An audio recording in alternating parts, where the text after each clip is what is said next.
Shocking facts about famous landmarks.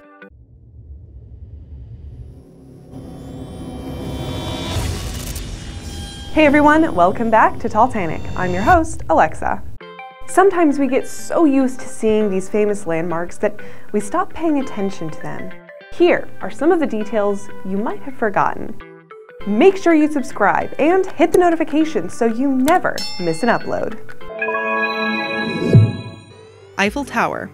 It's crazy to think that on the third floor of the Eiffel Tower there is an entire apartment built for Gustave Eiffel by the chief engineer of the famous landmark Maurice Koechlin. Thomas Edison even visited Eiffel there. It's now open to the public, so you can get a feel for the place if you ever visit, and that's not the only surprising request by Gustave Eiffel regarding the famous French tower. Gustave Eiffel was concerned there might be protests by artists over his megastructure, so he carved the names of 72 French scientists, engineers, and mathematicians into the tower. He said it was in recognition of their contributions to the building of the tower. The color of it was originally a red-brown color, but then it was painted yellow.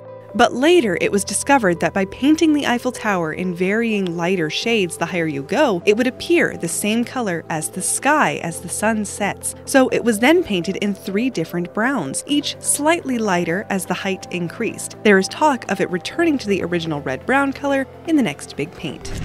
Pyramid of Giza. It remains a complete mystery how the Great Pyramid of Giza was constructed. It's said that even with modern technology and tools, it wouldn't be possible to replicate. That's a pretty wild thought, but even wilder is that after all this time, and with all the science and research we've done, it's still not conclusive. Who built the pyramid, or when? Modern Egyptologists will try to convince you that the pyramid was built by the pharaoh Khufu, but there isn't anything solid backing up this claim. Turns out the source of the initial information that Khufu built the pyramids was unreliable in the first place.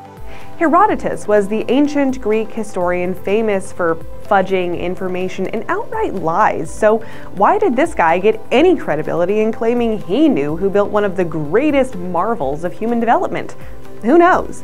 But the other evidence available to back up this claim is a piece of graffiti scrawled in red ochre on a pyramid wall that kinda, if you look at it from the right angle, looks like the hieroglyph for the word Khufu. And nearby Giza is a funereal complex with the name Khufu near to it. Yeah, that's all folks. That's the only evidence, all summed up.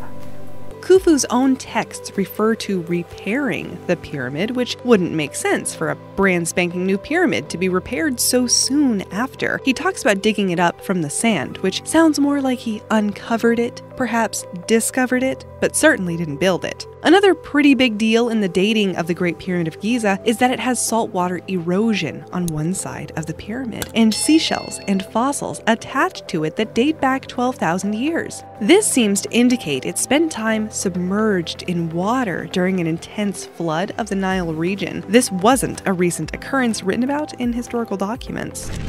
The Statue of Liberty. Every year, 4 million tourists visit the Statue of Liberty, and even more gaze upon her glory from the banks of Manhattan every day. She's a symbol of pride and one of the most iconic landmarks in the world, but few know her origin and what makes her so green. In 1886, France presented the statue to America as a gift. Little did they know what a lucrative tourist attraction and American symbol they were actually giving to the USA, or that they might have asked for royalties. The statue's exterior is made from copper, so she was originally a copper color. But soon into her life, with the salty sea air and rainy climate, the copper oxidized, leaving the statue its famous turquoise greenish color. The oxidized coating actually acts as a neat protection to the statue, preventing any further deterioration to Lady Liberty. Taj Mahal. A visit to the Taj Mahal is a sacred experience for people of the Muslim faith. It is so important, in fact, that 2 duplicates have been built in Dubai and Bangladesh. The Bangladeshi Taj Mahal is a scale model with added color. The purpose was to bring the glory of the Taj Mahal to the poor of Bangladesh, without them having to make the costly trip to India. During the construction of the Taj Mahal, 1,000 elephants were used to haul the building materials to the site. Timber was used to construct the foundations, which increases the risk that it could collapse. The builders were aware of this risk, so for this eventuality, they designed it to collapse outwards to avoid damaging the tomb inside. Michelangelo's Creation of Adam painting in the Sistine Chapel. Prepare to have your mind blown. You have probably seen the creation of Adam more than you realize. It's the Michelangelo painting of Adam sitting on a rock, looking pretty relaxed, with his hand stretched out, and then God is coming towards him triumphantly, with a posse of angels in tow, riding some kind of bubble. God also has his hand outstretched, and they touch index fingers like that scene from E.T. So you know the painting. It's used in advertising, memes, parodies, and hundreds of pop culture references daily. But in all those times you looked at it, did you notice that the bubble that God is riding on is actually a brain-shaped bubble? No? Well, now you do. This poses a ton of questions, more than anyone but Michelangelo could ever answer. But here are the basics. How did Michelangelo know what shape a human brain was? He was fascinated with how the human body worked, so he did what any curious teen would do, right? Dissect people. It was a hobby, popular with the ladies, I'm sure, in the Renaissance era. Was Michelangelo saying that the real birth of man was receiving consciousness? There's absolutely no way of knowing, but one thing we can know is he definitely can't unsee it. The Hollywood sign. Hugh Hefner is like the godfather of the Hollywood sign. The beloved sign was erected in 1923 and originally spelled Hollywood Land and stood proud on the side of Mount Lee overlooking Los Angeles. Since then, it became such a part of LA and became a popular attraction in the city's landscape. By 1978, the sign was looking worse for wear and needed an upgrade. The Chamber of Commerce needed $250,000 to restore the sign, so Hugh Hefner stepped in to help raise funds through a lavish fundraiser, auctioning off the old letters for $27,000 each. The letters went to stars like rock legend Alice Cooper and actor Gene Autry. The sign was saved and new letters went up. In 2010, developers honed in on Mount Lee for a new development of luxury homes, but a conservationist ground rallied together to save the 138 acres of land surrounding the Hollywood sign. Again, Hugh Hefner saved the day by donating the final $900,000 needed to meet the funds to save the sign and keep the land around the sign protected. The White House. The White House has many shocking facts, but here are just a few. President Washington designed and chose the location of the White House, but never actually lived there. The first presidential couple to reside in the White House was John Adams and his wife, Abigail. The current president is responsible for the entire food bill and for all food consumed in the house. He is invoiced monthly and the money is paid from his personal account. The White House hasn't always been named the White House. It has been through a long list of names, including the Presidential Mansion, the President's Palace, and the President's House. The Valley of the Kings. So bear with us because this is going to get shocking before it gets comfortable. In the Valley of the Kings in Egypt, which is an ancient Egyptian cemetery, researchers found mummies with traces of suspicious white powder and tobacco among them. As far as research shows, the white powder and tobacco plants were only found in South America at this time. So how did they end up in Egypt, an entire ocean away? Were the Mayan and Egyptians in contact and trading with one another? This isn't too far-fetched because in her ancient writings, Queen Hatshepsut funded an overseas voyage to another continent in 1477 BCE. This theory isn't too well supported by mainstream Egyptologists, but it does explain how the building methods were taught around the world where we see similar structures to the pyramids popping up elsewhere.